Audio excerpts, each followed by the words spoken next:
Hello, everyone. Welcome to the Confidence Toolkit, how to have confidence in every situation, from managing your career to inspiring your team. I am Claire Steichen from Clear Strategy Coaching, and I started my practice in 2008 after 2 decades in cosmetics sales and marketing. Today, I work with individuals primarily on career management, and I work mostly with Fortune 500 companies, but others as well, on managing their teams, inspiring their employees, and everybody being happier at work. So tonight, we're going to talk about my own experience and my experience working with hundreds of people for the last 12 years or so, and my deep belief that we can actually break down confidence into measurable parts and pieces that we can use to build it back up and to make you and your team feel strong at work. Right now, I'm going to pull up the presentation and we'll go from there. So, what you have in the workforce, and this is a Gallup survey that's pretty well known, that's been going for at least the last 20 years, that shows employee engagement. And roughly, even though the percentages vary, every year they measure that about 34% of employees are engaged, 13% are actively disengaged, meaning that they're looking for another job, and 53% are simply disengaged, meaning they're showing up for work, but if they got a call for another job, they would probably go on the interview. And my belief is that a lot of that sense or feeling of disengagement on behalf of the employees and on behalf of their managers has to do with the confidence that they feel and that they bring to work. So I think that employers would definitely love to see us move the needle on engagement.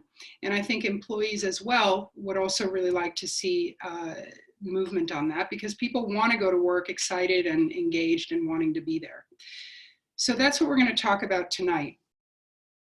And I'm going to begin with my own career adventure. So in my 20s, I am a high performer. I've just graduated from a top 10 business school.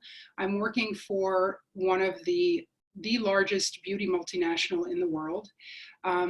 It's going really well. I'm on a management track there. And in fact, within 1 year, I'm promoted. Then one day, my boss calls me into her office and she says, "Claire, I've got an amazing opportunity for you." So I sit down, I put down my papers, and I listen, and I'm excited because I've just been promoted.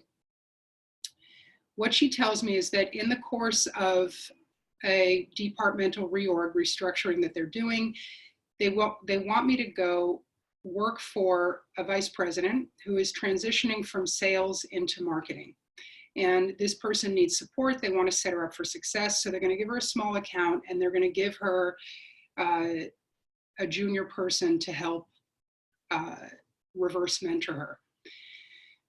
And of course, they're saying that it's a great opportunity, but what I'm seeing is that I'm being taken off of a $40 million brand and being put on a $6 million brand. So for me, it feels like a demotion. And I'm thinking to myself, wait a minute, I come in here every morning at 8 o'clock. I'm often here till 7 or 8 at night. I take direction, I roll up my sleeves, I'm enthusiastic, I'm proactive, I take feedback and I don't complain, all of these things. And I'm thinking, how can this be happening to me? So I don't say anything. I go work with this woman. I'm a little bit off in Siberia because she's not a natural fit with the rest of the team. And I'm working on my $6 million brand, which isn't really supported the way that they claimed it might be. So what happens is I'm there, but I'm disappointed. And I'm disappointed that they don't listen to me, that they don't take the time to realize that I'm not that happy. But at the time, I don't really have the confidence to speak up. And I have a major saboteur voice going on in my head that's saying, if you complain, they're going to turn on you and they're going to think you're not a team player and they're going to, not think that you're a high performer anymore. So you better not say anything. As a result, I am disengaged, I'm disappointed, and I do what a lot of people in that situation would do, which is that I take a call from a headhunter. And I go on an interview, I go on the second round of interviews, and I take the job. And 2 months into that job, I'm fired. And in hindsight, I wasn't so much disappointed for the company that fired me, because honestly, they really didn't set me up for success. Who I am sad for is the company that I left to go there, because the reality is they had a difficult reorg to do. They were in a little bit of a pinch, and they basically thought, I believe, that they had a lifer in me. I was ambitious, I'd been to business school, I profiled really well for the company, and it seemed to make sense. So they thought that I would stick it out. And if they had taken the time to talk to me, they would have found out that actually I was more unhappy than what I let on. So the thing is, companies do this, and I see it happen all the time, where they don't get in touch with either their high performers or, everyone, and they lose really strong people because they don't actually take the time to find out what's going on.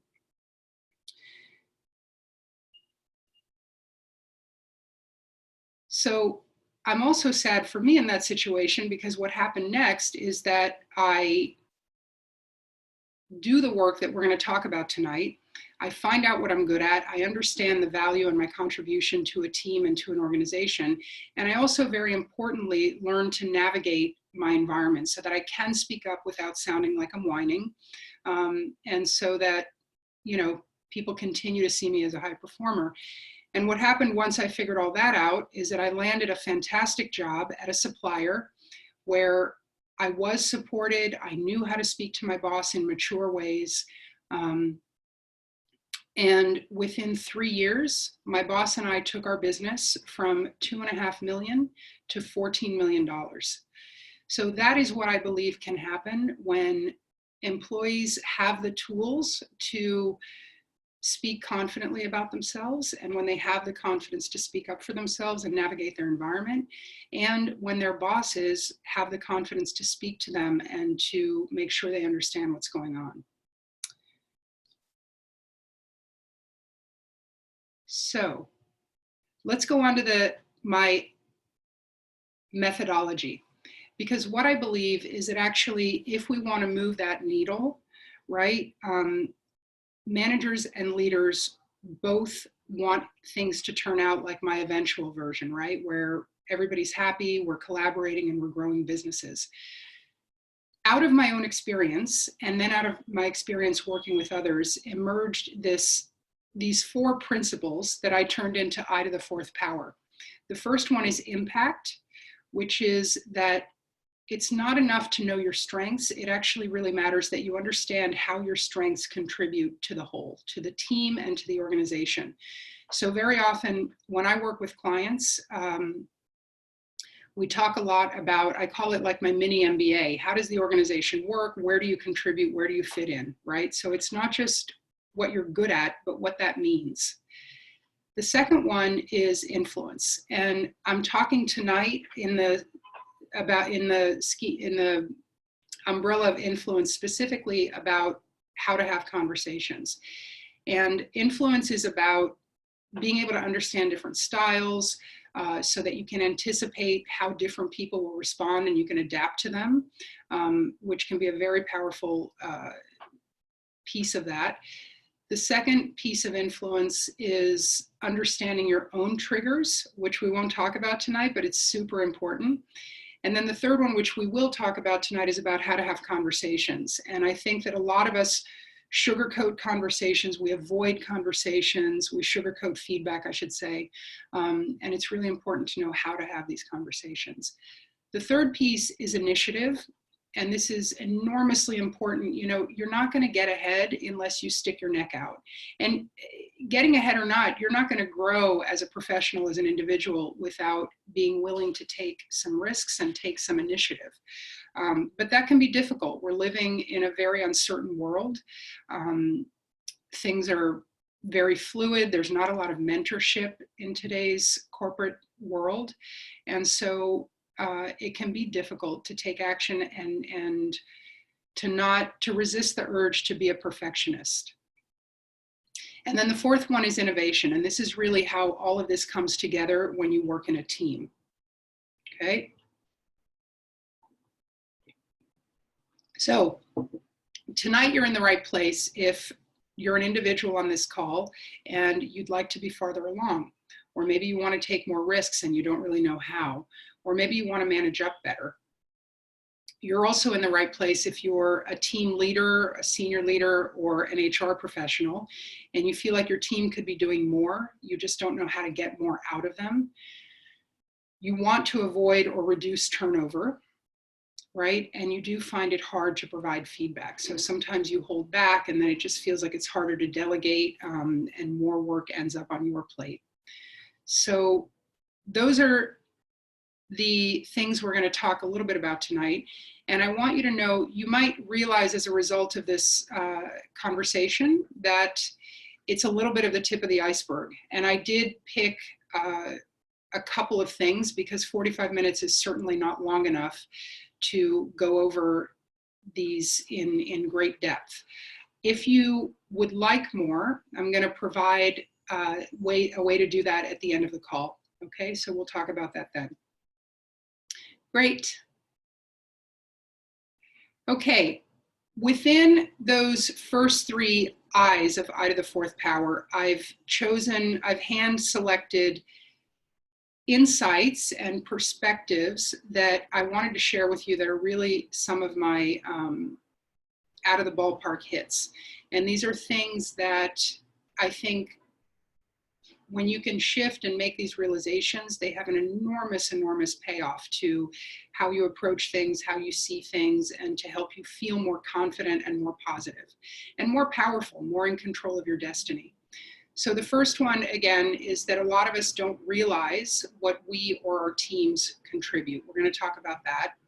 The second one, within that aspect of having productive conversations, I'm going to talk about vulnerability when you provide feedback, and you'll see more about that when we go into it. And then the third piece is initiative.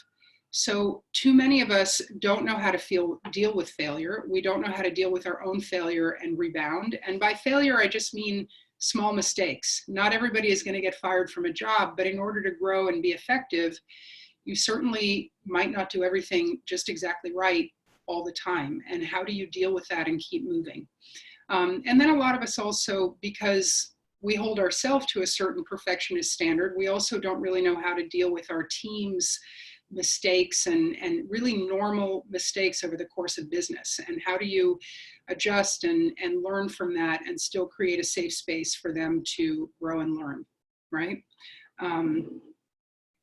Great. So the first one is the strengths versus impact. And here what I find is that when we know what our strengths are, but we don't really connect them to anything, and they're just out there in a vacuum in a way, we don't really have clear goals or vision or the roadmap. And I get a lot of clients asking me for a roadmap on a regular basis. And that can mean you're not doing your best work. If you don't really know what you're particularly good at and you can lean into, it can be hard to really thrive and do your best work. And it can also lead to low collaboration. If people don't feel confident and good, they might not be as willing to collaborate and be open to others. When I see people do know what their value is and their worth is, and they have that confidence, they're energized, they're in flow, they're connecting, and they're also being recognized. I do believe that we underestimate the importance of being recognized specifically for what we're good at. So in this perspective also, what I want to share is that many of us, I've seen this again and again, we come out of high school feeling like, oh, you know, I have to get an A in math and I have to get an A in English and science and French. And certainly our parents aren't going to say, oh, you know what, sweetie, I know you love math. Don't worry too much about English. You know, just a D in English is fine.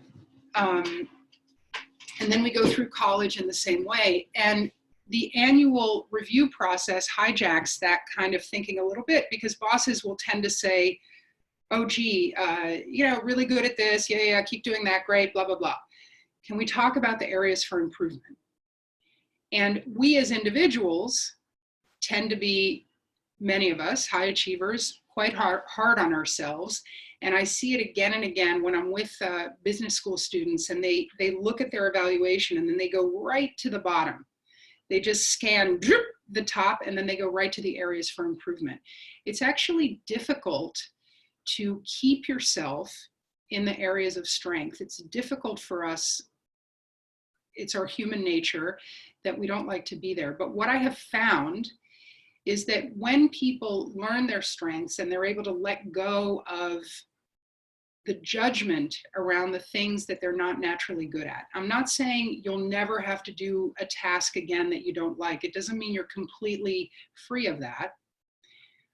But it does mean that the more you can align with things you like, the more you can lean into it and grow and thrive.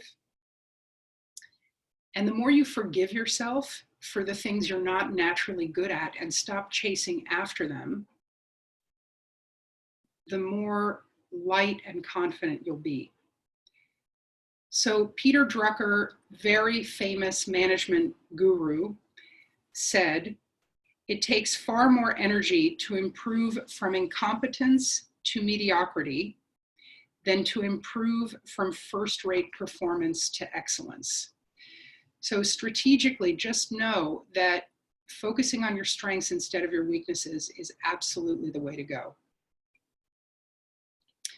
Okay, so how are we going to do this? I use what I call an impact bullseye. And what I want you to do is choose a strength that you're aware of. Maybe you've taken the StrengthsFinder 2.0 online, and if you haven't, you should. Just Google StrengthsFinder 2.0. Or maybe you're aware of a strength of yours, or someone's told you of a strength. And if you can't think of something right away, I would advise you to look at the things that don't feel like work. When somebody asks you to do a favor for them and you do it happily, whether it's doing their bookkeeping or whether it's making a phone call for them, there are things that we all do naturally. And a paradox about that is that very often the things that we are absolutely the best at are the things that feel the least like work.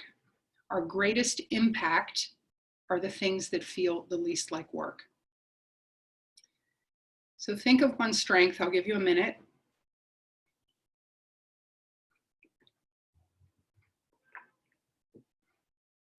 And then I want you to think about, how does that strength impact your team and your colleagues? One example of this might be, let's say that you are very good at data, at information, absorbing information. Maybe you have a very internal, you could be an introvert, you have a very internal creative process, internal way of thinking and synthesizing things and finding meaning in information. And you have a kind of encyclopedic breadth for all of that. You like analysis, you like research. And maybe you work in a company where some of the account managers who have to go out in front of clients don't enjoy that level of detail. But sometimes when they're in front of a client, if it's a technical business, they do have to answer questions and they're responsible for knowing a lot of information. So they bring you along to the meetings. And what they can say about you is, thanks to you in those meetings, they have the confidence to be bolder, to be stronger and represent the company more powerfully in those meetings. Maybe they feel confident about taking on clients that they wouldn't think of, that are like slightly outside the core business, bigger clients, right? So you have an impact on them because you help them feel much more confident about their selling ability when they're in front of a client. And then if we go to the company and bottom line, that's then a second level of impact. And maybe it's less direct, but you know what? Just because you're not the salesperson, you're supporting the salesperson and you're making that you're helping that salesperson to be more effective. And that means that the company's bottom line is going to grow because of you. Okay. And you might actually be able to reduce expenses because there's efficiency and they don't have to have as many meetings with each client or things like that. So think about the ways that you directly impact a team, even outside of your own team, right? Other teams in your organization. And then think about how that impacts the bottom line.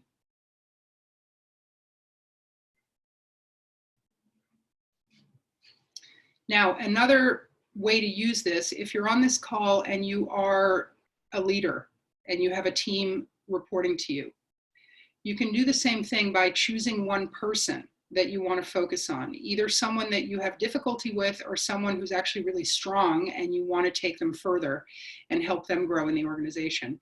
Again, think about one of their strengths. Think about how that strength impacts team and colleagues, and then how you can connect that to the bottom line. And this might help you position your team overall for bigger projects within the organization, for change initiatives within the organization. Okay, so you can start using that as a pitch to your management, or simply you can use it to help your employees, to acknowledge your employees. We'll talk about that in a minute. And make them feel more engaged and confident, and train them on how to do this for themselves. Okay, going to feedback. I'm gonna dive pretty deeply into a very specific aspect of feedback. And what you see here is, oh, I'm sorry, we haven't gotten there yet. When we are not willing to give feedback, when we sugarcoat feedback, when we avoid feedback, it can leave us feeling frustrated. Maybe you go home at night, you complain to your spouse, or even worse, you have a gossip buddy at work that you complain to in front of the water cooler or during lunch, and it just brings a lot of not productive energy to the conversation. And it also makes you vulnerable, because what if that person then goes on and tells somebody else, and you start to develop a reputation? So it can be frustrating to not deal with tension at work. And it leaves you maybe avoiding people, and which hurts collaboration if you're avoiding them. And on the flip side, if you knew, right, when people know how to have productive conflict, I'm just going to say it, but also when we know how to provide positive feedback, it deeply, deeply increases trust. It increases your confidence and the other person's confidence, because to know that you can effectively have a difficult conversation and know that you're going to come out of it successfully and it's not going to blow up in your face is a huge, huge confidence builder. And that in turn builds collaboration. How are we going to look at that? So the three-part message is something that is fairly well known. It's a real building block of all of these tools of leadership development. And it goes a little bit like this. When you begin speaking in meetings, before I've finished my thought, I feel really distracted, because from my point of view, interruption is really rude, and I get distracted by that. Right? So I've just said when you, I feel, because. And if you'll notice, in the when you, I was very, very specific in saying, I didn't say when you interrupt me all the time. You don't want to use inflammatory language. You want to use very specific language about events that are difficult to argue with. So when you begin speaking before I finished my thought, right? Easy to point to, very specific, and hopefully not, and fairly neutral, very neutral. Then I feel, and in this case I said I feel distracted. I could have said I feel flustered, I feel frustrated. And then the because was, in this case, because for me it seems so rude that then I can't believe I'm dealing with this. But it could have been, I feel destabilized because I had a really difficult meeting with that boss a few months ago, and I feel like I'm trying to regain his trust, right? Now, why I talk about vulnerability in this is that sharing how you feel and saying the why of it can leave us feeling very vulnerable and exposed. But there's enormous power in it because people can argue about what happened. They might say, I wasn't interrupting you. Everybody talks a lot in those meetings, right? So they can argue with, but they cannot argue with how it made you feel. And part of the art and science of this is learning how to stand confidently and know that we have the right to our feelings. Now, they might say, oh, you shouldn't feel that way. But again, you do feel that way. So standing your ground and explaining that you feel this way because of this. And this can be an enormously, enormously powerful tool. When I say vulnerability, you know, we all hear Brene Brown talking, and I've read many of her books. And sometimes I wonder, what does she mean when she says vulnerability? Am I supposed to come into the office and start crying and tell everybody everything that's going on in my personal life? And I don't really think it's that. For me, it's a lot about this. This is how it makes me feel, and this is why. Now, when you use a 3-part message, we don't have time to go into this tonight, but I want you to know that there's often a backlash. When you use a message like this, it typically creates tension in the moment, and you have to know how to deal with that. So one place, a resource that I have for you is a book called Guide to Interpersonal Communication. It is by Joanne Bainey, B-A-N-E-Y, and you can find it on Amazon, because it is important to stand your ground. If somebody becomes defensive or denies it, it doesn't mean you've done it wrong. I think where a lot of people give up on a difficult conversation is that when a person pushes back, we think we've done it wrong. And in fact, it's human nature to push back. You just have to know how to deal with it and what comes next, okay? Now, I said also that I would talk to you about how to help grow your team with giving them feedback about their strengths, right? So if you think about the example I used before, if you had a team member who was very analytical, very good at structure and absorbing a lot of information, and you're in a client meeting, you might say, you know, Sally, when you answered that very difficult and specific question for the client, I felt so proud of you and confident in myself, because I knew that I can take you with me and I'll always have the answers, and we just come across so much stronger in meetings. So thinking about engaging your team and bringing confidence to your team, one of the big ways you can do that is to help them lean into their own strengths. Okay, anything else about that? Okay, the third part, which sounds a little tough, but we're going to talk about it tonight, is that many of us don't know how to deal with failure. And this falls under that umbrella of initiative. You know, you have to know your triggers. You have to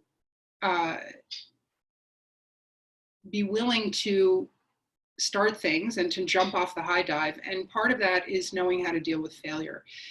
When we don't know how to deal with failure, we avoid risk. We're probably not learning as quickly as we could be, and our careers are not growing, or our teams are not growing, and it leads to frustration. Versus when we do know how to deal with failure, we can take the risks that let us grow, we can get noticed, and you know, you can be much happier in your job, and your team can be much happier in their jobs. Now, one thing, when I talk about your team being much happier, it's a lot about creating what we call that safe psychological space, right?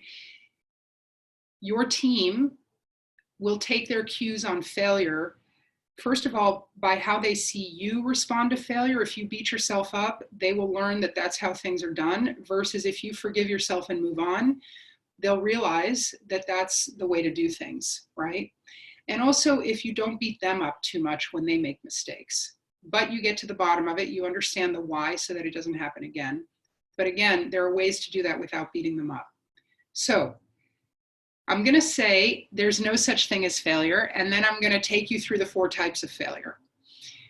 But these are important. So learning is failure that teaches you. Let's say that you know you want to learn how to ride a bicycle. You're going to get on the bicycle. One time you're going to have to tip over and land on your foot. One time you're going to scrape your elbow because you're going to completely fall. But when we want something and when we're aligned and hopefully we're leaning into our strengths, that's the kind of learning where you say, you know what, I'm good at this and I can get better at it. This is normal learning. Being good at something doesn't mean I know everything about it today. But when we are committed and engaged, then mistakes that come as a natural consequence of growing, they teach us, okay? A redirect is when you realize that it's not exactly what you wanted. So the other night I was working with a group and one woman immediately raised her hand when I talked about this. And she said, yes, this was me a few years ago when I was 3 years into my PhD. And I decided that there was something tickling at me. And so I decided to put my PhD on pause and go do a summer internship. And within the first week, she said, I realized that I would never go back to my PhD. I had no interest in my thesis, and I was completely taken by this thing that I had gone into for the internship. So that is a redirect. And those things can be very hard. You know, she said it was really hard to walk away from a PhD. There was a lot of pressure that she felt, but ultimately she realized it wasn't exactly what she wanted. A mirror is a failure that reveals a belief system that's not working for you. So in the example of me leaving my job and getting fired, the reality was, on some level, I think I had already begun to suspect that I didn't like marketing, but it mattered so much to me to have a good resume and to have an impressive job on a management track at a big company that I put that before my own happiness. And that is a very sad belief system that sure wasn't working for me because, you know, I was working very hard to become good enough at marketing. And then the last one is a setup. So this is a major life experience. In my case, it was being fired. You know, maybe it's a loss of a loved one. Maybe it is a divorce. Maybe it is, you know, some major life experience. And in my case, in my case, it took a few years to get over, and I think that's pretty normal. But ultimately, you look for the silver lining. And I think the silver lining for me was that disappointment made me realize that I did need to really start to think about whether marketing was the right fit for me. And the silver lining was that it led me on a path to realize a whole different career where I'm so much happier today. So those are 4 kinds of failure. And what I want you to do now is to write down maybe 3 things that have happened in the last week, in the last month, in the last year that have been a disappointment, that are maybe failures, mistakes that you're still clinging to, that you're beating yourself up for, that are still frustrating you. And write those down.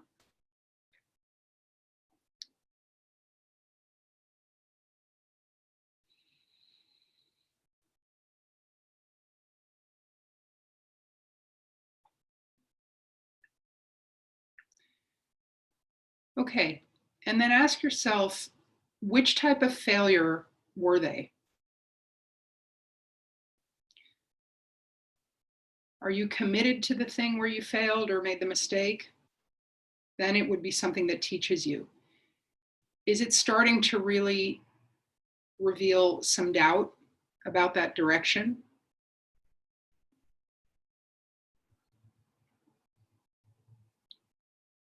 Or is it revealing something about the way that you're perceiving it that's just not working?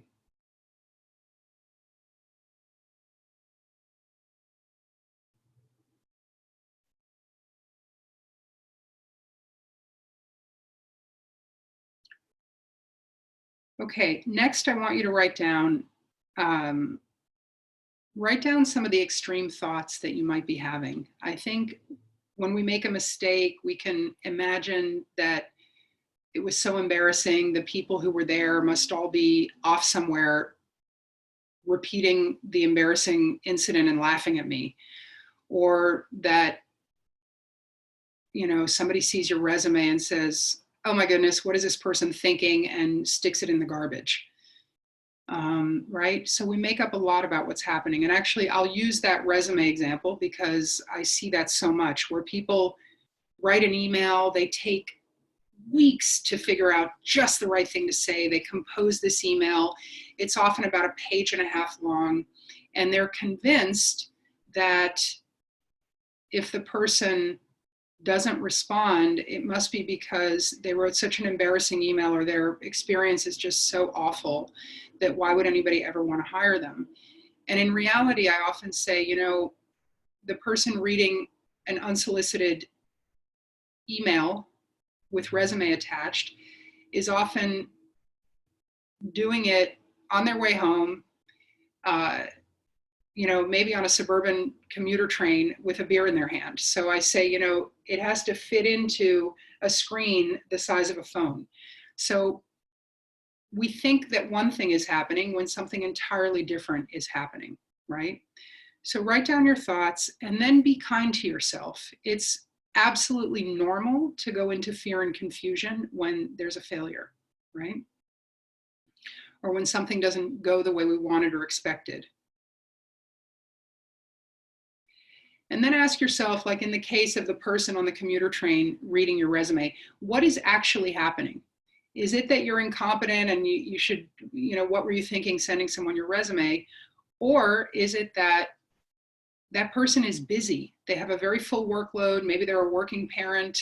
They don't have a lot of time. And, you know, when they open up their phone on the way home and they see this super long email and they're scrolling down, they're just not going to read it. They don't have any mental energy left at the end of the day.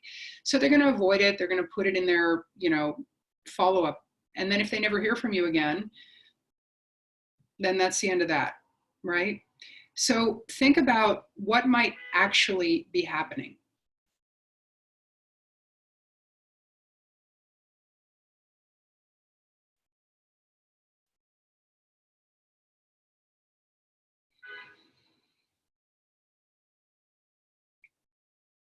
And then I'd like you to think, what perspective do you want to be in? Sometimes what happens is that we vacillate. One day we feel optimistic and positive. We've had a good night's sleep, or maybe we had a fun night out with some friends and we're feeling good about ourselves. And we're like, yeah, you know, I have to send it again. They were probably too busy. On days when you're not feeling good, you might say, yeah, I'm never writing to that person again. Obviously, I'm not a fit, or they're a jerk, right? So think about, which perspective do you want to be in? And when you choose to be in that perspective, start to create a list and brainstorm possibilities of what you can do to support and build that perspective. So if you're in the perspective that that person's not interested in you, you're not going to follow up. If you're in the perspective that that person's super busy, then you are going to follow up. You're going to find the right way to do it. You'll do it naturally. It'll be appropriate, but you will follow up, maybe more than once. Okay, so choosing what perspective you want to be in actually drives actions that will create that perspective. And then share with a friend or a coach. You know, shame has a way of dissolving when we share it, right? So share it just to get it off your chest. Share it just to dissolve that shame. And then also share it because the person you're talking to, a friend or a coach, probably has, if it's the right person, has some experience with it and can actually tell you which scenario they think you're in, right? Is it, and give you some advice about what to do next. And then within that also brainstorm some options in your to-do list and choose the one that feels right for you. And then the final thing is just exhale and let it go, okay? Okay. So these were the opportunities that I wanted to go over tonight, the first one is impact, the second one is influence, the third one is around initiative. And I hope this has been helpful to you. These are, again, for me, they've been game changers. There's so many more than this, but these are three that I selected because I wanted us to have the luxury of going pretty deeply into some detailed stuff. But they're certainly not everything.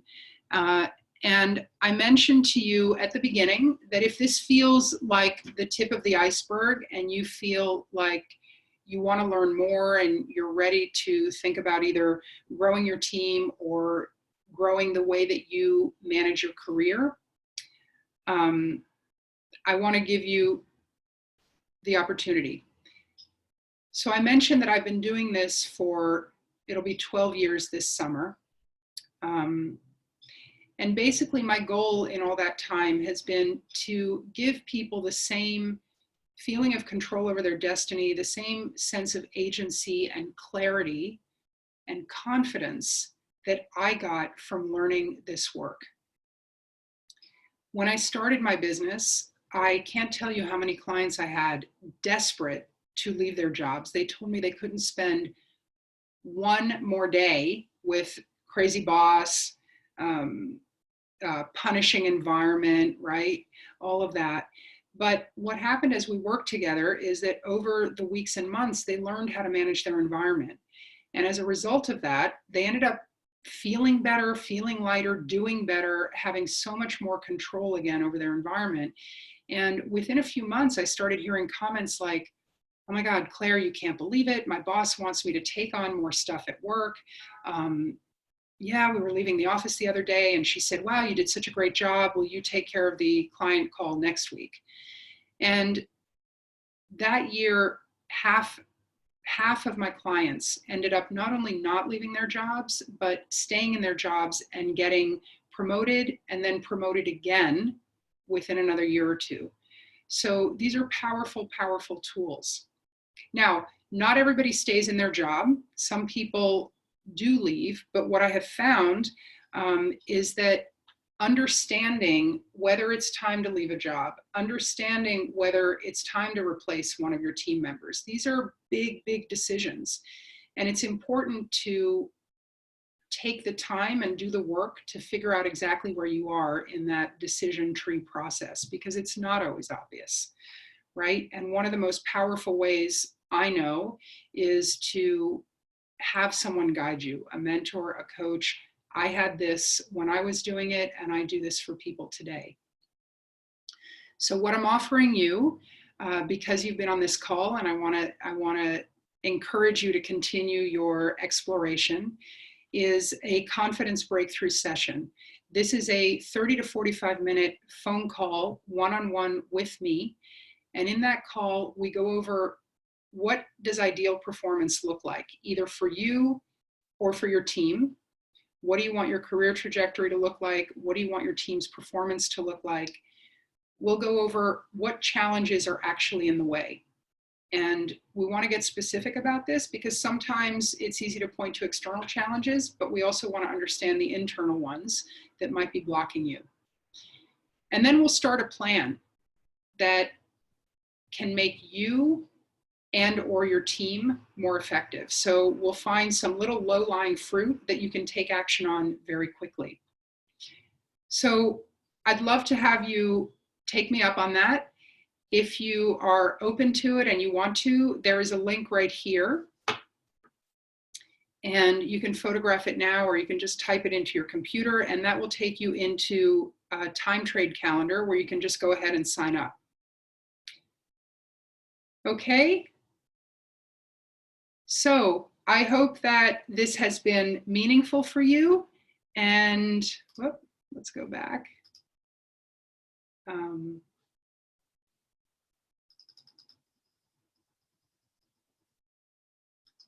There we go.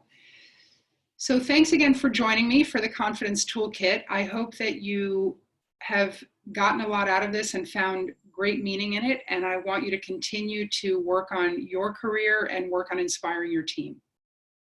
Thank you and have a good night.